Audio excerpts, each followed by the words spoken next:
ஓம் சத்குருவே சரணம். வாத்தியார் மகராஜிக்கு ஜெய். குருவர்களால் கால ரகசிய பதிவேட்டில் பார்க்கக்கூடிய விஷயமானது கந்த சஷ்டியோட சில மாண்புகள் குறிப்புகள் அப்படின்ட்டு எடுத்துக்கலாம். அதில் பார்த்துட்டிங்கன்னா முதல்ல கந்த சஷ்டி அப்படின்னாலே முருகப்பெருமான் சூரனை வதம் பண்ணுறாரு அப்படின்ற ஒரு விஷயம் எல்லாருக்குமே நிச்சயமாக தெரிஞ்சிருக்கும். இது வருடாந்தோறும் நடக்கக்கூடிய ஒரு மிகப்பெரிய இறை லீலை அப்படின்ட்டு கூட நம்ம சொல்லலாம். ஏன்னா இறை திருவிளையாடல் அப்படின்னு சொல்லலாம். இது என்ன ஒரு விஷயம் அப்படி பார்த்துட்டிங்க, வாத்தியார் இங்கே என்ன குறிப்பிட்டு சொல்கிறாருன்னா, வருஷமாப்பா ஒரு சூரனை வதம் பண்ணிகிட்டே இருக்கார் முருகன் அப்படின்ட்டு யோசிக்கலாம் சிலர். அவங்களுக்கெல்லாம் வாத்தியார் சொல்லக்கூடிய பதில் என்ன அப்படி பார்த்துட்டிங்கன்னா, வருடம் அதிகரிக்கக்கூடிய வன்முறை தீய சக்திகள், அந்த எதிர்வினை சக்திகள் கிட்ட இருந்து முருகப்பெருமான் இப்படி ஒரு லீலையை பண்ணி இந்த நம்ம எல்லாரையும் முழு உலகத்தையுமே இவன் முழு பிரபஞ்சத்தையுமே ரட்சிக்கிறாரு அப்படின்ற ஒரு நம்பிக்கையை ஒவ்வொரு பக்தர்களுக்கும் கொடுக்குறாராம் சுவாமி. எப்போலாம் ஏற்படக்கூடிய இந்த தீவினை பெருக்கத்தை முருகப்பெருமான், அப்போது உலகத்தில் எப்போ தீவினையே இல்லை, எல்லா இடத்துலையும் அமைதி சாந்தமாக இருக்கிறாங்களோ, அப்போது ஒருவேளை இந்த சூர சம்ஹாரம் நடக்காமல் கூட முருகப்பெருமான் நிறுத்தலாம்.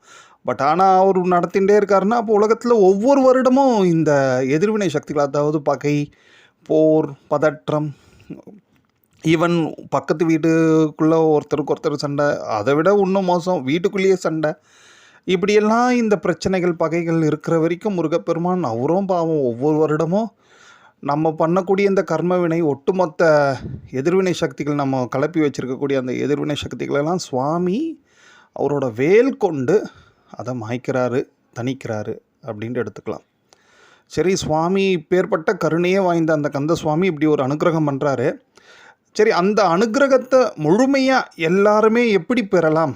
அதுலேயும் குறிப்பாக முருகப்பெருமான் பக்தர்கள் மட்டும் இல்லை, யாரெல்லாம் பகையின்ட்டு சொல்லக்கூடிய ஒரு வேதனையில் சிக்கிண்டு இருக்காங்களோ, இல்லை எதிர்காலத்தில் பகையே இருக்கக்கூடாது அப்படின்ட்டு ஒரு ஆசையில் இருக்கிறாங்களோ, இவங்க எல்லாருமே நிச்சயமாக கந்த சஷ்டி விரதத்தை கண்டிப்பாக எடுத்துக்கணும். அதுவும் குறிப்பாக பல உத்தமமான அடியார்கள் 6 நாளுமே இந்த திருவிரதத்தை மேற்கொண்டு மிகப்பெரிய அளப்பரிய பலன்களை பெறுகிறாங்க. பட் அவ்வளோ தூரம் இன்றைக்கி வாய்ப்பு நிறைய பேருக்கு குறைச்சல்.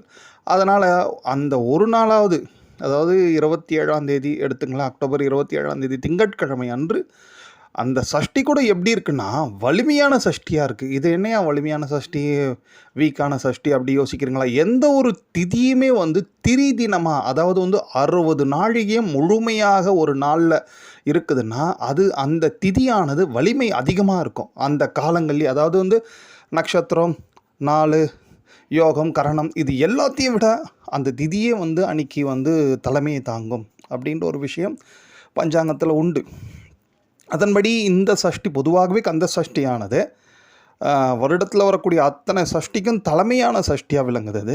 அதுலேயும் 60 நாழிகை கந்த சஷ்டியே வருவதுன்றது மிகப்பெரிய வாழ்க்கையில் எல்லாருக்குமே கிடைச்ச பாக்கியம். அது அந்த பாக்கியத்தை எப்படி பயன்படுத்திக்கணுன்னா, நிச்சயமாக அந்த ஒரு நாளாவது அட்லீஸ்ட் வாத்தியார் என்ன குறிப்பிட்றாருன்னா, சஷ்டி திதி முழுவதும் முறையாக உபவாசம் இருந்து சஷ்டி திதி முடிஞ்ச பிறகு உபவாசத்தை முடிக்கணும், அதாவது விரதத்தை முடிக்கணும்னு சொல்கிறாரு. பட் ஆனால் அதுவும் முடியாதவங்க அட்லீஸ்ட் சுவாமி ஜெயந்திநாதர் சூரனை அந்த இதம் பண்ணுறாருல, வதம்ட்டு அதை சொல்லக்கூடாது, இதம் தான் சொல்லணும்.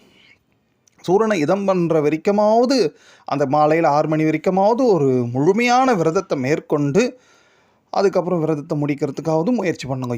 ஏன்பா இப்படிலாம் பசியோடு இருந்து இதெல்லாம் பண்ணணுமா அப்படின்ட்டு யோசிச்சிங்கன்னா, இந்த பகைன்ற ஒரு விஷயம் இருக்கு இல்லையா? பகை மீன்ஸ் என்னென்னா, அந்த சண்டை சச்சரவு இதெல்லாம் எதனால் வருது பாருங்களேன், வயிற்றெரிச்சல்னுவாங்க. ஒரு கோபம், ஒரு பிரச்சனை, சண்டைன்னா முதல்ல என்னென்னா வயிறு எரியுது, என்னோடய வயிறு எரியுது, இப்படி பண்ணுறானுங்களே படுவாங்க அப்படிலாம் நம்ம எவ்வளோ பேரை திட்டுறோம், எவ்வளோ பேரும் நம்மளை திட்டிருக்காங்களோ அது வேறு விஷயம். இப்படி இது அடிப்படையில் எங்கே இருக்குன்னா அந்த வயிற்றெரிச்சலில் இருக்குது. வயிறு எப்போ எரியும்? ஒன்று கோபத்தில் எரியும், இன்னொன்று பசியில் எரியும். இப்படி கோபத்தில் நமக்கும் சரி, நம்மளுக்காக மற்றவங்களும் வயிறு எறியக்கூடாது, நம்மளை வயிறு எரிஞ்சு எவனும் திட்டக்கூடாது, நம்மளும் எவனையும் வயிறு எரிஞ்சு வேதனைப்பட்டு இப்படி நம்மளை ஏமாத்துறானே படுவாவி அப்படின்ட்டு நம்மளும் வேதனைப்படக்கூடாது. அப்படின்னா கோபத்தால் வயிறு எரியுதை நிறுத்தணும் அப்படின்னா நம்ம பசியால் நம்மளோட வயிறு கொஞ்சம் எரிஞ்சால் தப்பு கிடையாது. அதுவும் முருகப்பெருமானை நினச்சி முழுக்க முழுக்க அந்த நாளில் முடிஞ்ச அளவுக்கு திருப்புகழை வந்து ஒரு 36 வாட்டியாவது காலையிலேருந்து மாலையில் வரைக்கும் உங்களுக்கு நேரம் இருக்குங்க. உங்களுக்கு எவ்வளோ முடியுமோ உங்களுக்கு தெரிஞ்ச திருப்புகழ்கள், பகைக்கடிதல், வேல்மாறல், என்ன முடியுமோ கந்த சஷ்டி என்ன முடியுமோ சொல்கிறார் வாத்தியார். அப்படி நாம் சொல்கிறோம். அந்த கொஞ்சம் பசியிருந்த வயிற்று எரிச்சல் இருக்க தான் செய்யும். கண்டிப்பாக நான் ரொம்ப பெரிய தவசி ஞானி அப்படிலாம் நம்ம நிறைய பேர் இருக்க முடியாது இல்லையா? யாராவது ஒருத்தர் 2 பேர் இருக்கலாம். பட் ஆனால் அந்த ஒரு சிரமத்தோடு நாம் வந்து இந்த முருகப்பெருமான அந்த ஒரே ஒரு நாள் வருடத்தில் நாம் ஒரு உண்ணாநோன்போட, குறிப்பாக அது திங்கக்கிழமை இருக்கிறதுனால மௌனமும் மேற்கொள்வது நல்லது. அப்போ திருப்புகள்லாம் எப்படி வந்து மனசுலேயே சொல்லுங்கள், தப்பு இல்லை. அந்த மாதிரி இருந்துட்டோம்னா நிச்சயமாக பகை வெல்லும் சக்தி. பகை வெல்லும் மீன்ஸ் எப்படின்னா நம்மளோட எதிரியை வந்து காலி பண்ணுறதுன்ட்டு இல்லை. முருகப்பெருமான் நீங்கள் சூரனை என்ன பண்ணுறாரு பாருங்களேன். சூரனை வதம் பண்ணலையே, இதம் தான் பண்ணியிருக்காரு. அந்த ஞானவேல், ஞானன்றதே அன்பு. அன்பு ஒருத்தங்களை வந்து வதம் பண்ணுமா? அதாவது வந்து கொடூரமான முறையில் வந்து அவங்கள குத்தி கிழிக்கிறது, இந்த மாதிரிலாம் ஏதாவது பண்ணுமா பாருங்களேன்? பண்ணவே பண்ணாது. ஞானன்றது அன்பு தானே. அன்பு என்ன பண்ணும்? எப்பேற்பட்ட நம்மளை அடிக்க வந்தோடனே அப்படியே அரவணைச்சிக்கும். அதுதான் அந்த ஞானவேலோட பெரிய அனுகிரகம். என்னென்னா சூரன்றது என்ன உங்களுக்கு எல்லாருக்கும் தெரியும். அது வருஷம் சொன்ன விஷயந்தான். ஒட்டுமொத்தமாக இருக்கக்கூடிய ஆணவம், கோபம், இந்த மாதிரியான ஒரு எதிர்வினை. ஆணவம் தான். ஒருத்தன் பாவம் பண்ணுறாங்கன்னா எதனால் பண்ணுவாங்க? ஆணவத்தின் பேரில் தான் நிச்சயமாக பாவம் நடக்கும். எனக்கு எவ்வளோ பெரிய ஆள் நான், என்னோடய சேல்ரி என்ன, என்னோடய மாசு என்ன, காசு என்னன்னு சொல்லி எதையாவது ஒன்று பண்ணி விட்டுறது. அதுக்கப்புறம் அது ஒரு மிகப்பெரிய ஒரு திரட்ச கர்மாவாக வந்து அப்படியே நம்ம ஜாதகத்துலேயும் காட்டும், தனியாக வந்து நின்றுட்டு இருக்கோம். எனக்கு பதில் சொல்லுப்பா, நீ இந்த மாதிரி பண்ணியிருக்கிறியே. அதனால தான் ஆங்கார காலமதில் அகந்தை செய்தால் அத்தனையும் பாழாகி போய்விடாது, சாங்காலம் வரும்போது இவையெல்லாம் சத்தியமாக வினையாக முடியுமப்பா அப்படின்ட்டு சித்தர்கள் பாடுவாங்க. நம்ம இந்த மாதிரி அகங்காரத்தில் எப்போல்லாம் என்னெல்லாம் பண்ணி வச்சிட்டோமோ, தெரிஞ்சோ தெரியாமலோ, அது எல்லாமே அப்படி மறைஞ்சி போயிடாது. நமக்காக நம்ம பின்னாடியே துரத்தி வந்து ஒரு காலத்தில் வந்து உருவெடுத்து நிற்கும், நமக்கு வேதனை கொடுக்க அப்படின்றாங்க. ஸோ இதெல்லாம் வேதனையை தவிர்ப்பதற்காகத்தான் இப்படி ஒரு மிகப்பெரிய ஒரு திருவிழா கந்த சஷ்டி. ஸோ அந்த நாளில் வந்து நம்ம முறையாக விரதத்தோட முருகப்பெருமானை வந்து வணங்குவது. இந்த மாதிரி அந்த வேல்மாறல் கூட பாருங்களேன். நீங்கள் அந்த வேல்மாறலில் துதிக்கும் அடியவர்க்கு ஒருவர் கெடுக்க இடர் நினைக்கின் அவர் குலத்தை முதல் அறக்கலையும் எனக்கு ஓர் துணையாக்கும். அங்கே அந்த வேல்மாறல் அந்த வரியை நீங்கள் பாருங்களேன். துதிக்கும் அடியவர்க்கு ஒருவர் அதாவது யாரெல்லாம் முருகப்பெருமானை துதி பண்ணிகிட்டே இருக்கிறாங்களோ அவங்கள ஒருத்தங்க கெடுக்கணும்னு நினச்சா, இப்போ பொதுவாகவே நிறைய தேவதைகள், தெய்வங்கள்லாம், ஒரு சில ஏவல் தெய்வங்கள்லாம் கூட இருக்க வச்சுங்க. அதில் மகாகாளி, அம்மா தாயெல்லாம் ரொம்ப விசேஷம். சொன்னால் முடிச்சுட்டு வந்துடுவா வச்சிங்களா. அப்படி கதையே முடித்து அவங்கள ஒன்றுமே இல்லாமல் ஆக்கி விட்டுற அளவுக்குலாம் நிறைய தேவதைகள் எல்லாம் இருக்கிறாங்க, யட்சணிகள் எல்லாம். பட் ஆனால் இந்த முருகப்பெருமானோட பக்தர்களோட மிகப்பெரிய விஷயம் என்னென்னா, அவங்கள துதிக்கிறவங்க ஒருத்தங்களை, முருகப்பெருமான் துதிபாடக்கூடியவர்களை ஒருத்தங்க கெடுக்கணும், அவங்களுக்கு பகையாக ஒருத்தங்க இருக்கிறாங்கன்னா அவங்க அழிஞ்சு போக மாட்டாங்களாம். திருந்தி இவங்களுக்கு அவங்களே பாதுகாப்பாக இருப்பாங்களாம். அப்படி ஒரு விசேஷம்தான் இந்த முருகப்பெருமான் முருக வழிபாடும், அந்த கந்த சஷ்டி, வேல்மாறல், அப்புறம் குறிப்பாக சஷ்டி விரதம்.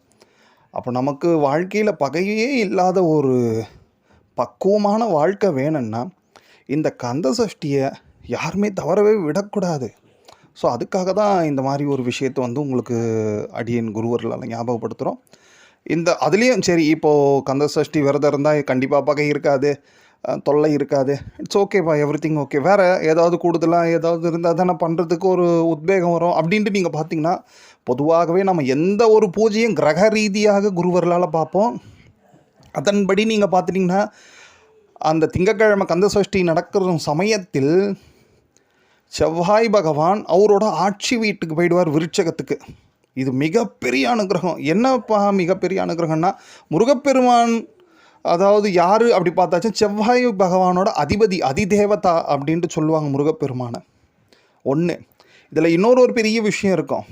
இந்த ஆட்சி பெற்ற செவ்வாய் பகவானை உச்சம் பெற்ற குரு பகவான், ஏன்னா அதிசாரமாக குரு பகவான் கடகத்தில் இருக்கார் பாருங்களேன், அவர் உச்சம் பெற்ற குரு பகவான் இந்த செவ்வாய் பகவானை பார்த்துடுறாரு. இது என்னென்னா கிட்டத்தட்ட ஒரு குருமங்கள யோகத்தை வந்து காட்ட, 2 பேரும் நேருக்கு நேர் இருக்கணும், சேர்ந்து இருக்கணும்னு ஒன்று. பட் இருந்தாலும் குரு பகவானும் செவ்வாய் பகவானை பார்த்துடுறாருன்னும் போது அது ஒரு வகையான குருமங்கள யோகம். அது இந்த கந்த சஷ்டின்ற ஒரு திருவிழாவை எங்கே நடக்குது பாருங்கள், அறுபடை வீடுகளில் எங்கே நடக்குது பாருங்கள், திருச்செந்தூரில் தான் நடக்கும். அந்த திருச்செந்தூரோட பெருமையும் ஆன்மீன் நிறைய இருந்தாலும் அங்கே குரு தோஷம் நீங்கும் அப்படின்ற ஒரு விஷயமும் ஒன்று உண்டு. ஜாதகத்தில் குரு சரியில்லை அப்படின்னா திருச்செந்தூர் போயிட்டு வாங்கன்ட்டு நிறைய ஜோதிடர்கள் சொல்லுவாங்க, நீங்கள் பார்த்துருந்துக்கீங்க.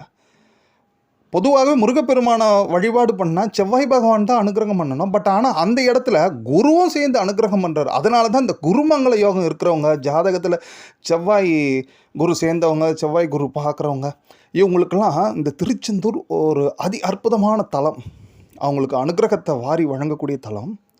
ஸோ இந்த நிகழ்வு நடக்கக்கூடிய அந்த திருச்செந்தூருக்கு ஏற்ப இந்த உச்சகுரு இந்த ஆட்சி பெற்ற செவ்வாயை பார்த்துடுறாரு. மிகப்பெரிய ஒரு வரம் வந்து திருச்செந்தூர் போகலைன்னா கூட நம்ம வீட்டில் இருந்துட்டே அந்த ஜெயந்திநாதரை மனசில் நினச்சிண்டு நாம் இந்த மாதிரி ஒரு விரதத்தை இருந்தோன்னா நம்மளோட அந்த குருமங்கள யோகன்ட்டு சொல்லக்கூடிய, குருமங்கள யோகன்றது மகா விசேஷங்க. கண்டிப்பாக அந்த குருமங்கலம் யோகம் இருக்கிறவங்களுக்கு கண்டிப்பாக ஒரு குருநாதர் வந்து ஆட்கொள்ளுவார். அதனால தான் முருகப்பெருமான் எல்லாருக்கும் சித்தர்களுக்காக குருவாக இருக்கிறவர். ஸோ அதன்படி அவரோட அனுகிரகத்தால் உத்தமமான சித்தர்களும் பெரியவங்களும் வந்து இந்த சஷ்டியோட கூடுதல் பலனாக நமக்கு உத்தமமான குரு வாய்க்க பெறுவாங்க. இதுக்காலம் ஏற்கனவே ஒரு வாத்தியார் மாதிரி குரு இருக்கிறவங்கள அந்த குரு வந்து குரு மேலே அதிகமான நம்பிக்கையும் வளரும். இந்த சஷ்டியோட விரதத்தோட கூடுதல் பலன்கள் இது.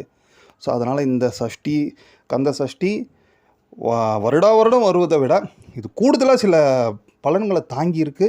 அது யாரும் வந்து நிச்சயமாக தவற விடாதீங்க. ஓம்.